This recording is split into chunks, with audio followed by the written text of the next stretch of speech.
May is Mental Health Awareness Month. 70% of professionals don't even realize they're burnt out until their body forces them to stop.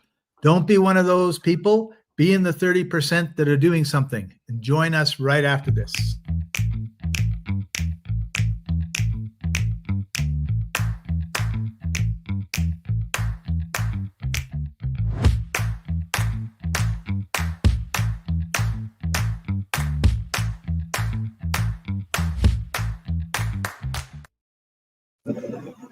Welcome, everybody. This is a Life Enthusiast Health Shots podcast, restoring vitality to you and the planet.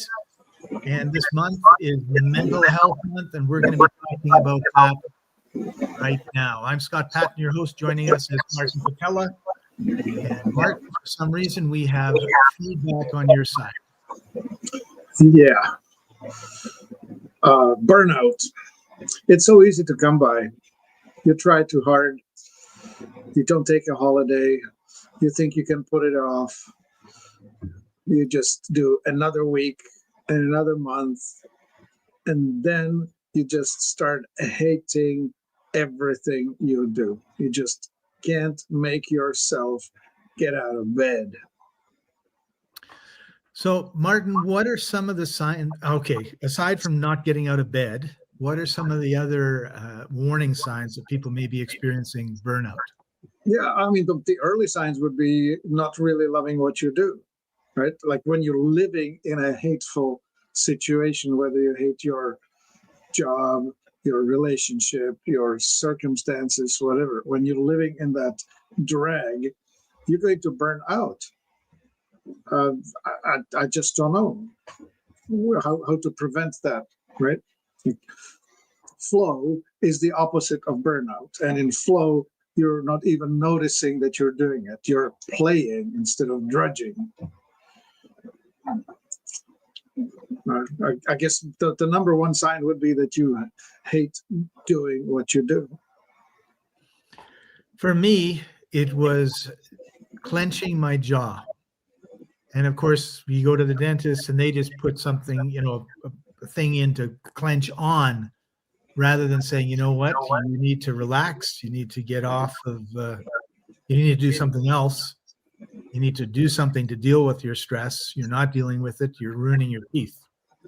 And I noticed and I didn't know, right? I noticed as soon as I left my job, I'm not clenching. Now, of course, I know, like if I am clenching my jaw, like I'm stressed and I'm doing something I don't like. Yeah, absolutely. That's it. When you live in fear, when you live in resentment, when you live in, well, those are the main sentiments. I would say those would be the sure markers that you're going to be on the wrong path. And then, of course, the grinding of the teeth is you can't bloody relax. Right. Yeah. So outward expressions of stress would be, like we just said, grinding of teeth. It could be like you're holding your tension in your shoulders or your stomach. Yeah. Indigestion, would that be something? Yeah. I guess we all hold stress in different body parts, right? Some people will get a headache. Some people will get a backache. Some people will grow a big belly. I don't know. It's just various ways. Right. Stress. Well, okay. Worry, anxiety. The other one would be the opposite of that. That would be depression. Right. Yeah. Either of the extremes. Crazy thing. I heard that 75% of all prescriptions filled are for drugs that change how you feel, change your emotional state. Oof. Anyway, you made some awesome notes about what really goes on in the world, right? What is the thing? Stress is the thing that gets you to a burnout, right? Like if you don't deal with stress is something that you put on yourself, either through mental, emotional, or physical inputs. That's what comes at you. But how you deal with it is what will determine whether you stay with it or burn out. Right. I remember Tony Robbins. He kept pushing and pushing and pushing, mind over matter. And then eventually he just totally crashed, physiologically crashed. I remember that he was actually buying my magnesium crystals to take magnesium baths because he was just so depleted, right? Right. And I guess that's the good news, is there are ways to deal with it, both in mentally and emotionally, and also physically. Kevin has a great comment that he just put in here that I want to share, which was, I threw up yesterday, too much stress in doing my work. It is bad enough to have health problems, but having to work too is hard. And this is the work I love, just too much of it. And yeah. That's tough. Yeah, it's an interesting thing. There's a fine symptom, right? Like when you push the autonomic nervous system past the balance, right? Like one side, parasympathetic, rest, repair, digest. The other one, sympathetic, fight, flight. What happens is if you push it far enough into the fight, flight, your digestion actually shuts down. And the only way to deal with what's in your stomach is to eject it. Right. I remember my wife, when she was in labor with our child, she threw up. When the going got really tough, when it was like crunch time, she threw up. I remember I threw up. I was in a situation in the Black Sea. I was in Bulgaria, and there was a storm, and the waves were real big, and we tried to save somebody from drowning. And we swam out too far, and all of a sudden I was over my head, right? Like the wave picked me up, lifted me, and then put me down on the bottom in about 20 feet of water. I was scraping my back I felt it on the sand in what was about 20 feet of water. And I thought, oh shoot, I'm over my head. Anyway, so I started swimming with all I knew how back to the shore. Took me something like 20 minutes to swim the 50 yards. It was just a crazy surf. Anyway, there I was kneeling on the sand just out of the reach of the surf, throwing up from exhaustion, right? Right. That's the sure sign. Physical limit. Now you can get there through emotional limit, right? Right.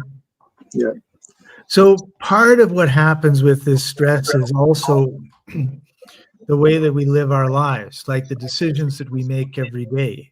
And you may make a decision today that you think is a good decision, but it causes stress when new information comes out or new things happen. And all of a sudden you look back at that decision last week, yesterday, last week, a month ago, a year ago, 10 years ago, and you go, oh, that was a really bad decision.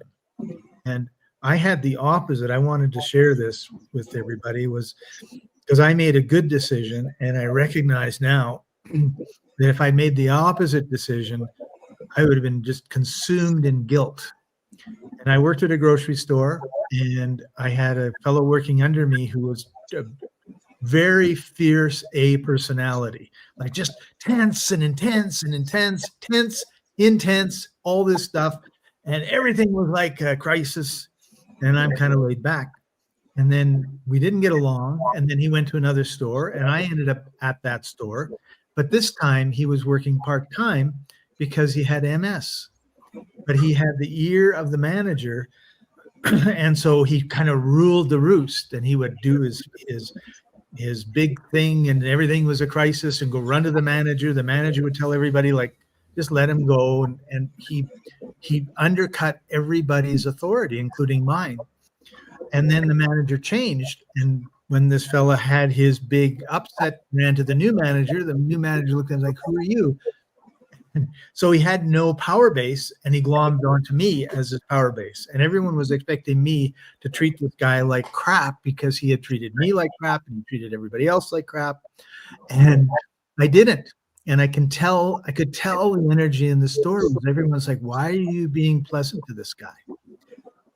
5 years later, I'm no longer in that city. I'm in another city, and I call a friend of mine who works for the company, and I blah, blah, blah. And at the end, I said, oh, by the way, whatever happened with Dave? Oh, Dave. Yeah, he went to the national park with a shotgun and blew his brains out 2 years ago. And I'm thinking, oh, my goodness. If I'd have treated him badly, and then he goes and commits suicide, I know it won't be because of me, but man, oh, man, would I feel bad. And I think sometimes we make these decisions and choices and we have these behaviors, and they're not necessarily congruent with who we really are. And it was just easier to be mean to that person or ignore them or whatever. And over time, that adds to that burnout, because these are all like little, it's like you've got the bag and you're carrying a bag and it's full of little stones of regret. And if you've got a little bag, it's okay. But when it's huge, you have a problem, right? Yeah, yeah. Hoy. Glad Yeah, you made it, Martin. Great story. yeah. That could have been the end of it. It really could have. Yeah. All right. So let's talk a little bit about, we talked a bit about warning signs. So if you're stressed out, if you're not happy, if you're tired, you don't want to get out of bed, what are some things that you could do to break up this burnout cycle? Well, okay, physiologically, we can activate the the rest, repair, digest side of the autonomic nervous system.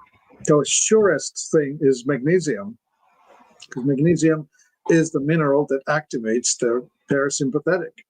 So taking it in a bath or using it topically is super quick and super easy.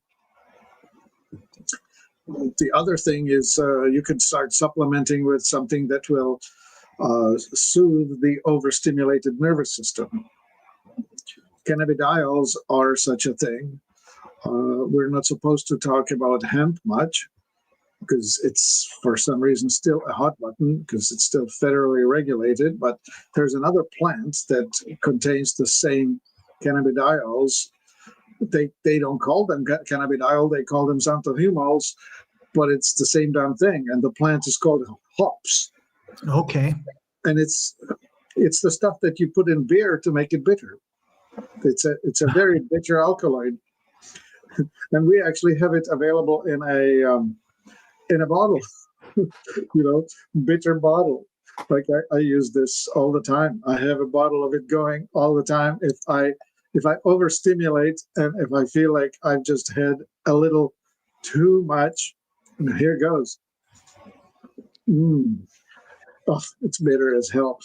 And Martin's gonna be just like so relaxed for the rest of the show. Well, what's really interesting about this triggers the release of a hormone called oxytocin. And oxytocin is the hormone that's released when the child is suckling on the breast of the mother. Oh. It's a hormone associated with bonding. So when you have mother and child bonding, it's that letdown of the milk that's triggered by oxytocin. And anyway, if you take it two people, like man and woman or whatever, couple, be careful who you take it with, because you're going to be bonding to that person when your oxytocin level goes up. So I'm bonding with Scott right now. I don't have my bottle with me. I will never ever treat Scott unkindly, because I have now essentially developed the same bond as my mother would have with me, or as a mother will have with their child. However, always, I am never going to go swimming with you after hearing that swimming story. All right. Well, Kevin says he takes Miriam, and it's a good thing. Awesome. Yeah, it is a good thing. Yeah. We also have a product I wanted to talk about called Adrenal Ease. Right. Yeah. Okay, Scott, that's for people who have gone over the edge. That once you have exhausted the reserves, once you really are dragging, unable to get this, you whip the horse and the horse will not run. Right. Adrenal Ease is the food that feeds your adrenals so you can get it going again. Yeah. Awesome. And I also wanted to quickly share the magnesium. Magnesium is such an amazing mineral, eh? Yeah, totally. It's so important to me and so hard to get in, right? Yeah. Absorb it through the skin, everybody. Yeah. I have a bottle of Topically Everything going all the time. And I do too, by the way. Yeah, the reason I like the Topically Everything is because it also has in it not just the straight magnesium, but it has in it also kelp and alfalfa, which are minerals from the ocean and minerals from the meadow, from the prairie, from the soil, from the land. Trying to come up with better words of saying it. Yeah. And here's the link for we've put the link for everything in the comments, so you can see them. And that's the Topical Everything. Yeah. I like the magnesium gel, to be honest. It's fine. Yeah. Nothing wrong with it. Yeah. I use it also. Actually, I use the magnesium oil, and I use it after a bath. I use it as a deodorant because magnesium at full concentration as a saturated solution will wipe out bacteria because it's salty, right? It's a high concentration mineral. Right. Therefore, I take a spoonful of the magnesium oil, put it on my hand, and I just rub it into my armpits, and I rub it on my belly and whatever. It's a deodorant for me, and of course, it keeps me calmer too. Right. Yeah, that's a good thing. Martin, it just occurred to me something else that people should be thinking about when it comes to their mental health and their stress and that sort of thing was this is the other thing that happened to me is look at the people that are doing what you are doing who are 10 years older than you, because everything is a system. And if you're in a certain system and the people are in the same system and they're 10 years older, that's a good indication of what they're going to be like. So when I was managing grocery stores, what really was a wake-up call for me was one of our buddies was gone. And he came back 3 months later, and I called him up and I says, "Are you all right? Like, what happened?" I was on a mental health break. And I thought, oh, and this guy, when you think about it, he was 10 years older than me, 50 pounds heavier than me, 3 inches shorter than me. And I thought, that's my future. Not the future that I want. So you need to really, take a look around you and like, what are your parents like? What are your brothers and sisters like? What are the people working the same job as you like? Yeah. And that gives you the path you're on. What is the road you're on? Because if you're going to stay in the ruts, they're not going to let you get out of the ruts. You will carry on in the ruts all the way to the destination. You already know where it's going to end up. Yeah. Yeah. Yeah, a wake-up call, George. That's exactly what it was. Yeah. There's a little bit of a cliche about ruts, right? Ruts are a grave with the ends knocked out.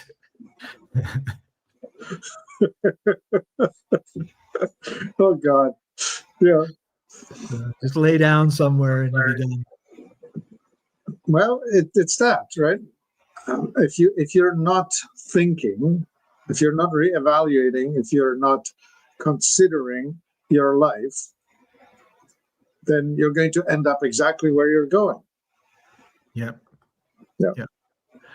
Another thing, we talk about this in terms of the 4 pillars of things that you shouldn't be doing, like or you should be relieving toxicity and that sort of thing. And it occurs to me that stress in and of itself is neutral, right? Like it can be very motivating and all the rest of it. But we put stress on our bodies when we go to the gym and we work out, like we lift up weights or we do sit-ups or we go for a jog or run. And one of the things that I think we don't do enough of, and you talk about it a lot, is move our bodies. Like we're in this state of stagnation where everything is just sort of sitting here and we're not moving stuff through our systems using like the lymphatic system. So let's talk a little bit about that before we end the show. Yeah, it's actually really interesting. What worked for me was when I was in an office job, is at the end of the day, before dinner, I would actually go to the gym in the evening and just worked out. I had a routine going where I would do a circuit. I think it took 40 minutes to do, and it involved weights and running. So you would run for 30 seconds and then do weights for 30 seconds or something like that. Maybe a minute. Anyway, the point was that working off the accumulated stress, especially cortisol, adrenaline, all of those hormones that would normally stay in, was just very cathartic, because I would arrive home after the gym and I would feel liberated. The stresses of the day were out of me, and I could have just as easily be punching a bag, kicking a bag, or just doing stuff that would involve significant work and aggression, right? Get the aggression expressed because it's in you. It just needs to flow. Yeah. Did you do something like that? Yeah, I used to run a lot. I used to work out in the gym a lot, and every night walk around my neighborhood. It was a really good way to get rid of. Well, I didn't do it thinking, I'm going to get rid of stress. I did it thinking I feel really good afterwards and I have a good night's sleep. Yeah. Fresh air. Now in my older days, I'm reduced to walking rather than punching bags. I should probably renew my commitment to punching bags. I really think that taking a martial art is a really good thing. And Kevin, you've got a great comment. Like you said many times, Martin, stagnation is part of the problem when health is bad. Yeah, of course. Yeah. Cool. All right. Well, we're coming to the end of our time. Martin, any last tips in terms of how we can improve our mental state? Mental state. I'll always go back to Tony Robbins. He's such a master of managing that. And his words were, go to TV, transformational vocabulary, where he would say, don't call it a disaster, call it an inconvenience. Just change the representation of what's coming to you. Like if you lose, I don't know what, a pile of money, or if you total your car, you can just say, oh my God, this is the end of the world. I don't know, this is the end of me. Or you can say, oh, that was bloody awful. Or that was inconvenient. Or something to diminish the impact of the thing in our lives. That's a really good point, because how we interpret everything is what the reality is, right? Because we all know two people that have the same sort of thing happen, and one is just a basket case and the other as well. Actually, that happened to me last week. I was talking to a friend of mine last week. I am in Mexico, and I ate something Mexican, and I had Montezuma's Revenge, a mild version of it. And I told my friend, like I've been running to the bathroom like every half hour. And he said something along the lines of like, that's too bad or whatever. And I said, it's part of the deal. You're going to travel. This is going to happen sooner or later. And he just laughed and laughed and laughed. Right? He says, yeah, that's the attitude. Yeah. Yeah, it's bloody inconvenient when you have to drop everything you're doing and run right now. I'll be right back. Yeah. Yeah. And laughter. Like one of the things Yeah. I really, now we're starting to laugh, right? Yeah. What's the antidote to misery? Yeah, it's laughter. I love YouTube because YouTube will show me 3 or 4 comedians that I like, and it'll be like a short, like it's like 30 seconds, or it'll be like 3 to 5 minutes. So it's a teeny break, right? Yeah. And they're funny, and I laugh at them, and then I go, oh, that is, and you can just sort of feel the release that goes on. And Merlene says, hello from Canada. Better late than never. George says, thank you. Another great episode. And George, hi to Merlene. Yeah. It's interestingly enough, you're putting something nice about YouTube, which is, it's a beautiful collection of wonderful things. And yet those mofos are censoring the heck out of us. Yep. Hitting us with their community standard nonsense. They are just so awful about anything that helps people. Yeah, you have endless amount of entertainment and praise them for it. But if you really want to get any education about something important, they won't let you have it. They will only let you have mindless entertainment, or edutainment as they would call it. Yeah. Yeah, it's really sad. And we have 2 strikes, so we're not actually doing anything on our main channel. We're putting it on our backup channel, which has no strikes because there's nothing there. And and shaking our heads. And it's not like and I can't say it. It's not like blah, blah, blah, blah, blah. And, it's outrageous. It was like, I'm listening to it like 5 times trying to figure out what it was. And it was like one little word. And it was like, we were discussing supplementation, and we were discussing what's the recommended daily amount might be. Right. And we used one word to describe how much to take. And they were like, into I almost said Facebook jail, into YouTube jail with you guys. Yeah, I use the word that is associated with using pharmaceuticals rather than with using nutritionals. Right? I should have called it a serving, but I called it something other than that.